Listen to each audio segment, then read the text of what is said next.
Hey everyone, and welcome to another episode of The Theorist, here with your host, Vanity Pride, and hey, I'm wearing purple today for Pride. It's so funny because I was getting an early start with my, fall cleaning, if you will, and I totally forgot that I had this purple camisole, and I was like, dude, I need to wear it, you know? So I planned to wear it today, and then I also had planned to go to Coffee Bean today because I had a free drink and it expired today, so I have this big ol' drink right here. This is my sponsor for my video. Just kidding. I should talk to them though, right? Because I drink Coffee Bean a lot. Not like every day. There have been a few weeks, I think this year, where I've gone like almost every day to go get coffee from Coffee Bean. It's so good. But anyway, that's that. They're not really my sponsor. I wish they were. That'd be kind of cool. Especially because I am wearing their colors today. And, the girl who works at Coffee Bean, she really loved my outfit. She was, freaking out. She's like, oh, my God.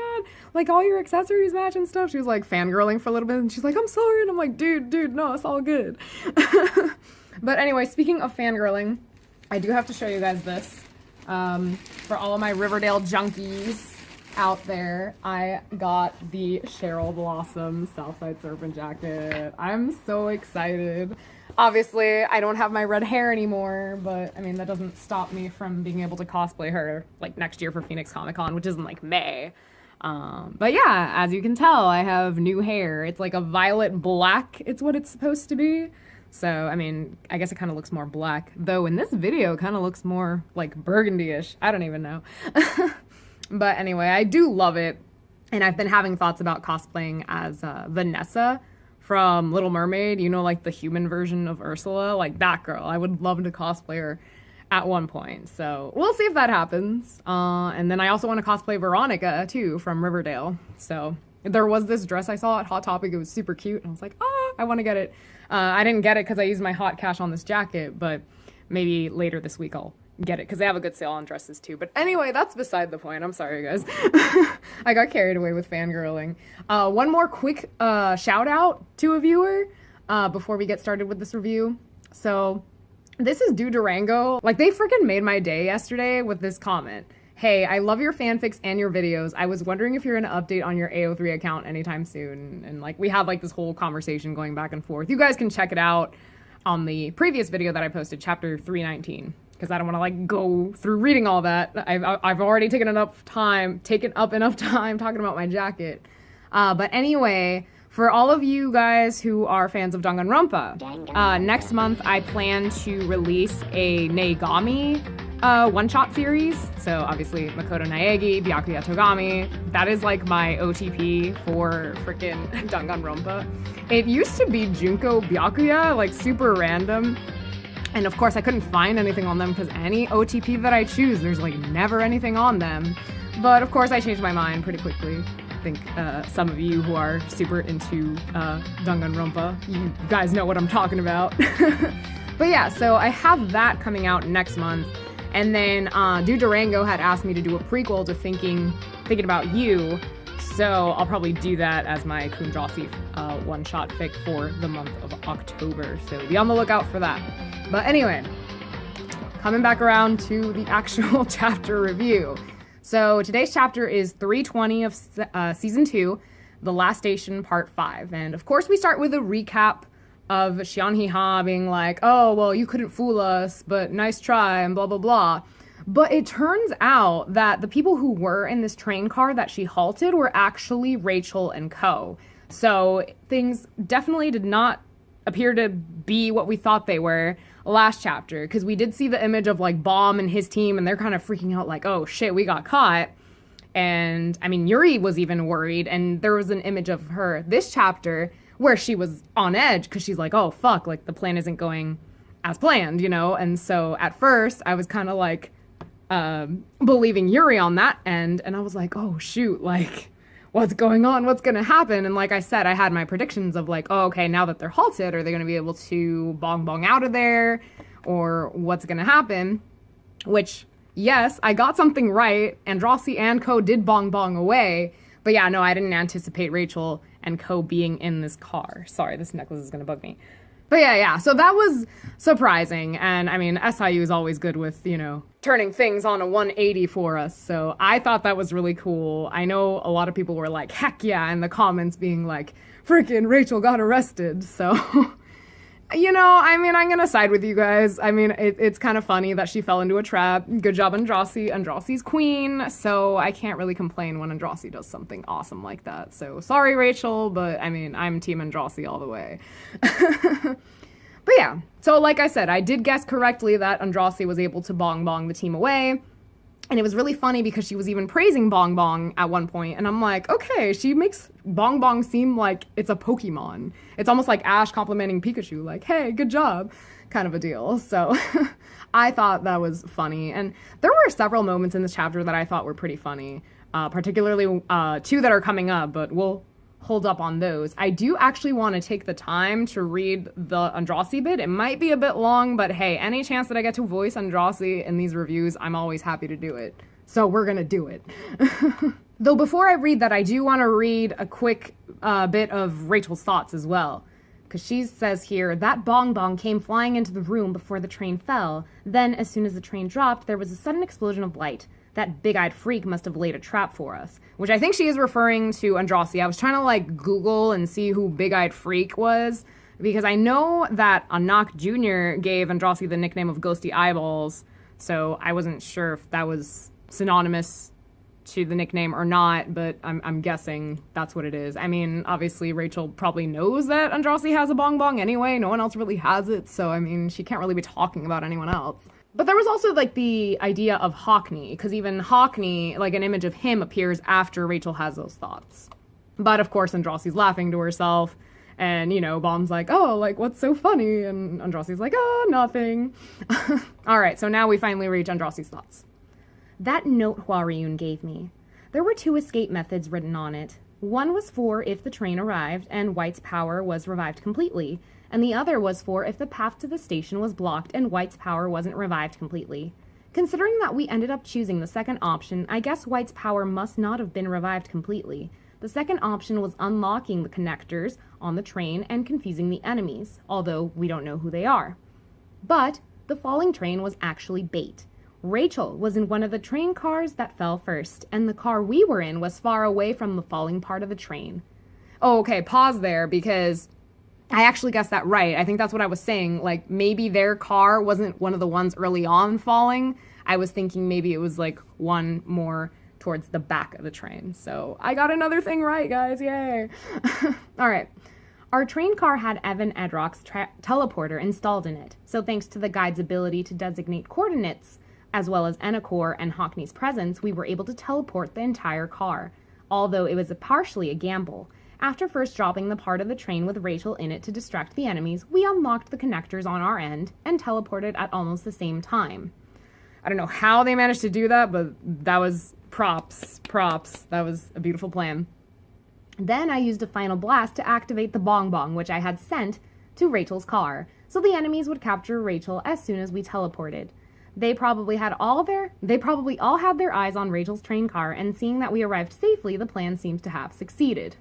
And even Evan here is like in his, out loud, he's actually saying, this was such a ridiculous gamble, which is so true. I mean, it could have backfired, but it worked excellently. So again, props to my girl. I mean, Hua-Ryun was probably the brains behind the operation, but I feel like Andrasi, you know, she deserves some credit as well. She's the one using the bong bong, so she deserves the credit.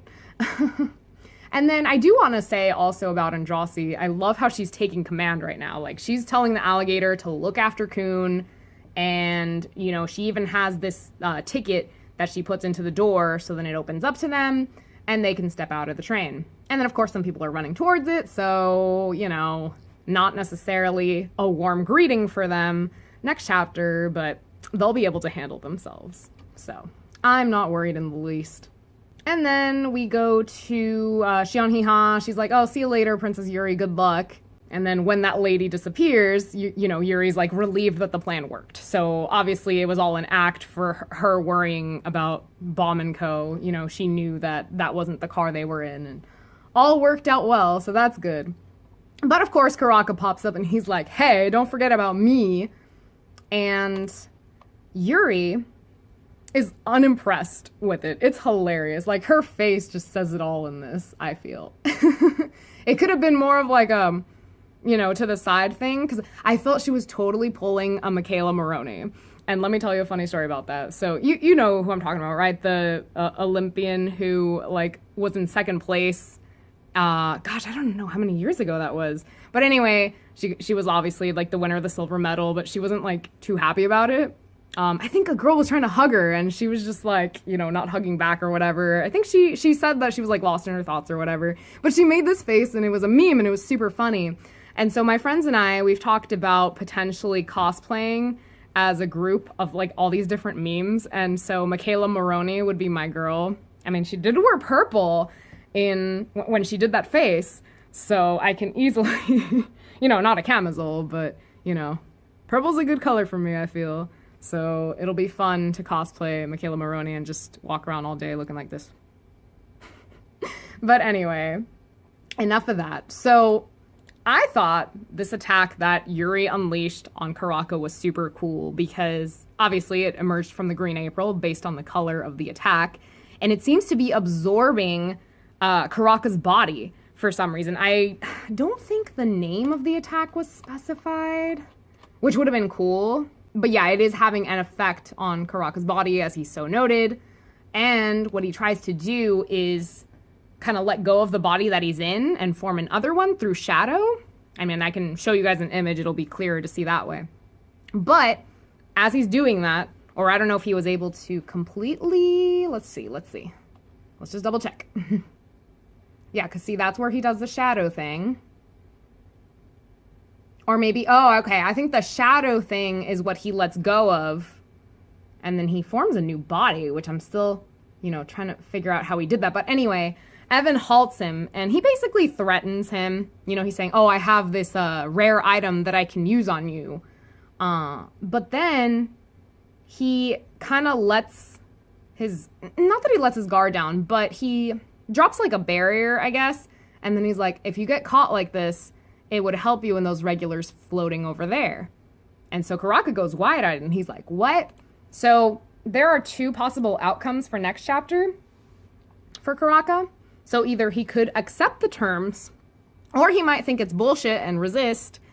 But then again, I don't think he can take that threat lightly of the rare item that Evan mentioned, because I obviously doubt he's lying about that. Unless it is the ring that he's wearing. That I don't know if that's the item that he's referring to or if it's another one. But yeah, like I wouldn't risk, in Karaka's shoes, I wouldn't risk not complying. Like I would actually comply. I don't think it's to his benefit, especially if he has like Yuri in front of him, Evan behind him. I mean, does he stand a chance? I mean, Karaka's a strong dude, but still. So, moving on from that, we go to White and Dorian Frog. And so I love this interaction that he has with Hwaryun. It's super funny. So we'll start with White first. It looks like everything has been sorted out over there. Is that strong woman gone now? That was so insulting. And then Hwaryun's like, what do you mean it's all sorted out? You have to rescue the regulars that left the train. And then White is like, ugh, fine. But stop buzzing away in my ear like that. It's annoying. And so Hwaryun purposely like buzzes louder. And White is just like, ah! And Dorian Frog takes notice of this, and she's like, what the hell is this dude doing? And so in the meantime, she's like, oh, well, Pollock, come out of your well. Keep doing what you were doing last time, basically. And of course, upon seeing the frog, White is like, oh, hell yeah, like I want to give my sword a good swing. And Hwaryun is advising him not to do it. And of course, this son of a bitch doesn't listen to her and just goes for the attack. And it's not an attack like he did the last time, because it kind of lasted for not that long, I guess. But this one, it's just like endless panels of it. And more, and it's just crazy. Even Yuri's going wide-eyed at seeing this. So, hopefully Yuri's okay, because this attack is taking up so much space. And, I'm kind of a little bit worried about Yuri, but, I think she'll be fine. She'll find a way to get away from there. And this might even, now that I think about it, it might give Karaka a chance to escape from Evan and Yuri. Like I don't know where he'd end up going to, but it would be a chance for him to kind of run away. So that being said, I already made predictions in regards to what could potentially happen with Karaka if he accepts the terms or not. But then with this attack happening, does that give him a chance to run away? And then that just kind of ruins my prediction right there. The other prediction I had, of course, was in regards to White. Because right now, there are 3 possible outcomes that I've come up with for this. So White could either be rebelling and ending up defying Hwaryun, but then again, the final clone could step in, or would have to step in and stop him, but would she be able to succeed, The second option would be that he is losing control, but he's doing this in order to, gain more strength and help the regulars in some way. That was my thought. And then the third possible outcome is that it's all an act, but right now it's kind of up in the air whether he is rebelling or if he is actually still helping out Hwaryun and Bomb and all of them. So it could go any number of ways, really. But yeah, those were the 3 possible outcomes that I had come up with based on what we just saw with White. So that's pretty much it. Now we're gonna go ahead and take a look at the blog notes. But yeah, you guys know the usual deal, leave your comments and thoughts below, your theories as well. So, all right, jumping into the blog. This week's picture features a special fantasy movie for Chuseok. Sorry if I pronounced that wrong. The rescue of the captured Kun by evil boss Shonhi-ha. Warriors blessed by the goddess Yuri, it's that type of thing. I expect all you readers to have a good holiday. This week, the destiny between Bomb's team and Rachel's team is broken, even though Bomb was not thinking about Rachel's escape in the first place. Originally, if you had heard this plan beforehand, it would have been hard to implement it. Hwaryun and Andrasi have successfully pulled one over Rachel. Haha. Translator's note, hard to translate, means pulling a prank, but in a menacing way. So that's all in parentheses. Back to SIU, I am still thinking of various ways Bong Bong can be used. Items made in the workshop, regardless of class, are very rare and special. I think it would be good if you thought of Bong Bong in this way. Inside the station, another danger awaits Bomb's party. Of course, like I said, but I don't think it'll be that tough for them to deal with those people. I think they can handle it. Especially Miseng. I'm excited to see, since she was training several chapters back, I want to see what she's capable of this time with these groups of guys. All right, anyway, it will be hard for Bomb's party to be comfortable for now.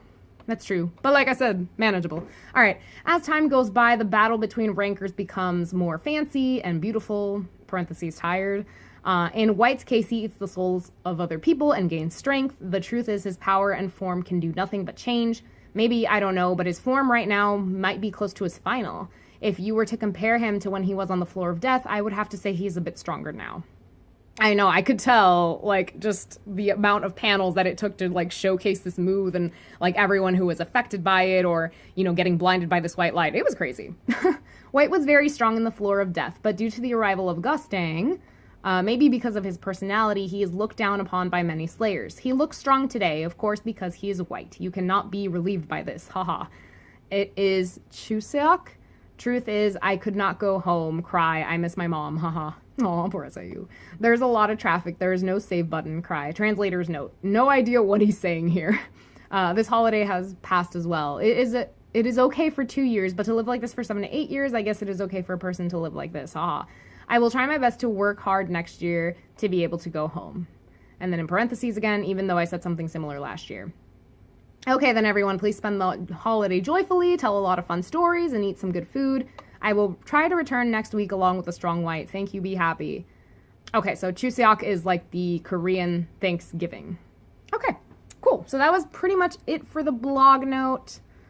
And then one final thing before I let you guys go. There was this comment I saw on the Webtoons website, and this person's username is Rachel Best Character. She says, I am looking forward to how Best Girl, aka Rachel the Queen of Tog, and her entourage, Yura, her girlfriend, and Traveler, her loyal steed, managed to get out of this mess that bitch Andrasi created. Don't worry, Andrasi. Rachel has a long memory and many ways to hurt you. I'm sorry, I just read the part of Yura, her girlfriend, and Traveler, her loyal steed. Like, I kind of skimmed through this comment, and I was like, ooh, I need to read this, because I know some people, like, I mean, most everyone despises Rachel. I mean, I defend her here and there every now and then. Obviously, earlier in this video, I was like, Team Andraste all the way. But yeah, I just thought it was funny. Queen of Tog. I mean, freaking, I have my mom, like, she'll watch, like, these Turkish soap operas, or I think she's watching, like, this Indian series, too. And I freaking love all the villains. And I'm like, they're queen. Like, I don't care that they're horrible. Like, they're queen. So I can see where this girl is coming from. I wouldn't call Rachel queen, personally. I already addressed Andraste as queen earlier, so I'm going to stick to that. But, yeah, this comment was very fun to read. I don't appreciate Andraste being called a bitch, but, you know. Anyway, thank you guys for tuning in. It was a blast reviewing this chapter, as always. And it's crazy to think we're in the 20s now, because we're at episode 320, so super crazy. But anyway, thank you again for tuning in, guys, and I will catch you next week. Peace.